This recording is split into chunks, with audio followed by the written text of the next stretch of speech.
Hello friends, a great welcome to my channel. आज बात करेंगे very popular Nigerian poet Wole Soyinka के बारे में और उनकी एक पोइट्री जो कि इलाहाबाद यूनिवर्सिटी के बीए पार्ट 3 इंग्लिश लिटरेचर का पार्ट है, paper 3 poetry and practical criticism. Otherwise also this writer is very important for all competitive examinations. These are the playlists for BA Part 1, Part 2 and Part 3 for Allahabad University. I will provide the same link in description also. इसकी help से आप अपने exams की preparation कर सकते हैं. Wall सोयंका, जिनको सबसे ग्रेटेस्ट राइटर भी माना जाता है नाइजीरिया का, उन्होंने लिखी थी ये पोइट्री 1988 में. वॉल सोयंका, जिनको सबसे ग्रेटेस्ट राइटर भी माना जाता है नाइजीरिया का, उन्होंने लिखी थी ये पोइट्री 1988 में. These are some of the major works by him. सभी तो याद नहीं रहेंगे, थोड़ा मुश्किल हो जाता है, तो I'll say कि डांस ऑफ फॉरेस्ट को आप ज़रूर याद रखिए, प्लस लॉयन एंड दी झूल. तो ये दो चीज़ें अगर आप याद रखेंगे तो it will be good for you, क्योंकि सारे वर्क्स याद रखना तो पॉसिबल नहीं होता. I am highlighting these two works. ये दो सबसे पॉपुलर वर्क हैं वॉल सोयंका के.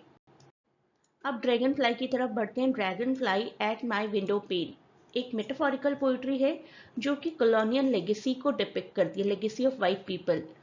ना सिर्फ उनकी लेगेसी बल्कि उनके द्वारा लाया गया culture also, the English language and cultural richness of the natives through the medium of language of their colonisers. Window pane, जो कि टाइटल में ही है, window pane and dragon fly, ये दोनों सिंबलाइज करते हैं मीडियम. विंडो प्ले सिंबलाइज करती है medium language and dragon fly is the user of the medium respectively. तो बहुत सारे सिंबॉलिज्म्स हैं इस तरीके से इस पोइट्री में, and that is what makes this poetry a metaphorical one. ये पोइट्री हमें कहीं ना कहीं दिखाती है कि लाइफ कितनी ट्रांजिएंट है, कितनी जल्दी जल्दी सब कुछ बदल जाता है लाइफ में, और उसी लाइफ में हमें फ्रीडम भी चाहिए. इमेजिन करिए अपनी विंडो पेन को, अपने घर के ग्लास विंडो पेन को, जिस पर कोई ड्रैगन फ्लाई है, और वो ड्रैगन फ्लाई एक फ्यूटाइल अटेम्प्ट कर रहा है कि विंडो पेन को ब्रेक करके या तो अंदर जाना है या बाहर जाना है. This imagery serves as a metaphor for the poet's own struggle with the language and identity, particularly in the context of colonialism.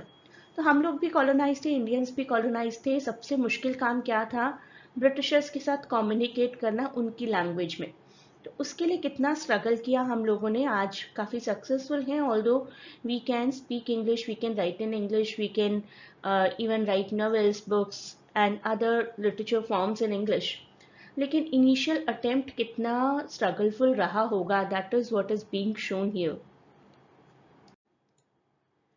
Lines देखते हैं. So when I offer me a medium as the window pane, window pane को language बताया गया है, you beat upon it frantic wings against the unyielding tolerance.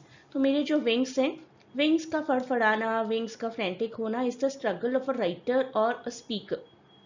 Dragon fly की struggle दिखाई गई है यहाँ पर. The dragonfly struggle against the window panes can be understood as the poet struggle against the language he uses. हम अपनी native language में नहीं लिख रहे हैं ना, हम इंग्लिश लैंग्वेज में लिख रहे हैं. The poet is Nigerian and he rights in English, colonial language. It can also be understood as the reader's struggle against the multiplicity that the language of the poet presents, as African identities are conflicting with the European identities. अब कुछ writers, wall सोयंका जैसे writers बहुत educated हैं, लिख सकते हैं English में, लेकिन अगर मान लिया जाए कि राइटर की स्ट्रगल नहीं है, तो कम से कम रीडर की स्ट्रगल तो है ही. सभी लोग तो इंग्लिश लैंग्वेज में लिखा हुआ सब कुछ अंडरस्टैंड नहीं कर सकते थे, लेकिन फिर भी इंडिया में भी ऐसा ही था कि English became a central language, और इंग्लिश ने ही पूरे इंडिया को यूनाइट किया, जिसकी वजह से हम लोग ब्रिटिशर्स को एक एग्जिट दे पाए. तो वो जो लैंग्वेज है, वो जो विंडो पेन है, that is the language barrier. और उस विंडो पेन पर एक ड्रैगन फ्लाई है. ड्रैगन फ्लाई जो कि स्ट्रगल कर रहा है उस विंडो के आर पार जाने के लिए. Window is a language, dragon fly is the colonised person. Poet कह रहे हैं कि जो कॉलोनाइजर्स हैं ना, जो दूसरी तरफ से देखते हैं, उनका विजन और उनकी एक्सेस बहुत लिमिटेड है. They cannot see them from the lens of their nativity. हम लोगों को थाउजेंड्स लैंग्वेज आती हैं, लेकिन हम क्या स्ट्रगल करें उनकी इंग्लिश लैंग्वेज सीखने के लिए. So the poet feels that the colonizers' limited vision and access cannot lead them to succeed in knowing the psyche of the natives without having learned hundreds of languages they speak, as they have wings of frosted light. Wings of frosted light को बोला जा रहा है इस तरीके से जैसे कि कॉलोनाइज्ड हैं, उनके पास बहुत सारे विंग्स हैं, उनके पास बहुत पावर है, but the only trouble is कि कॉलोनाइजर्स ने कॉलोनाइज कर लिया इस तरीके से कि हर कॉलोनाइज्ड पर्सन को अपने आप को डेवलप करने के लिए मिमिक्री की फॉर्म में इंग्लिश लैंग्वेज सीखनी ही पड़ती थी. Let it content you how in me I yield a stark view of the world and trust. Poet feel कर रहे हैं कि मैं एक नेटिव थिंकर हूँ एंड असर्ट कर रहे हैं कि he would continue to write about his native people in the language of colonisers. तो वो कह रहे हैं कि ठीक है, मैं ऐसी लैंग्वेज में लिखूंगा जो कि तुम्हारी लैंग्वेज है, लेकिन लिखूंगा अपने लोगों के बारे में, जिससे कि तुम लोग समझ पाओ कि कितने अगेंस्ट हैं हम तुम लोगों के और कितना हम तुम्हें अपोज कर रहे हैं. अगर मैं अपनी लैंग्वेज में लिखूंगा something against you, you will not be able to understand. So let it content you how in me I yield a stark view of the world and trust. अब थीम देखिए इस पोएट्री की. In the context of Soyinka being Nigerian and writing in English, a colonial language, the poem may reflect the tension between maintaining cultural identity and navigating the influence of colonialism.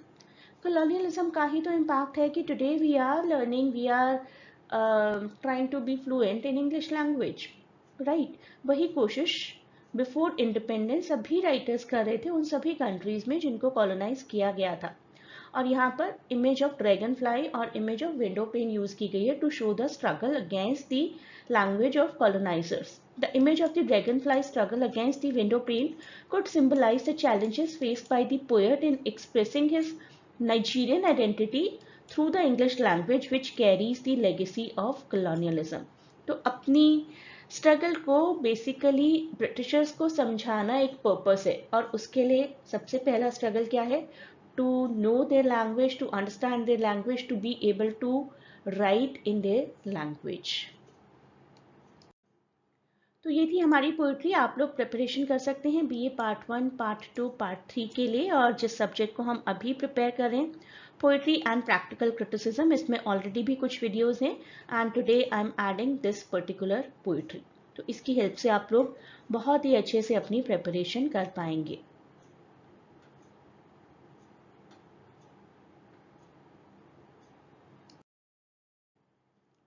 A great good luck to all of you from my side. Please do not forget to share and subscribe the channel and provide your valuable feedback in comments. Exams के बाद मुझे ज़रूर बताइए कि आपका exam कैसा हुआ. If possible, do send me the question paper.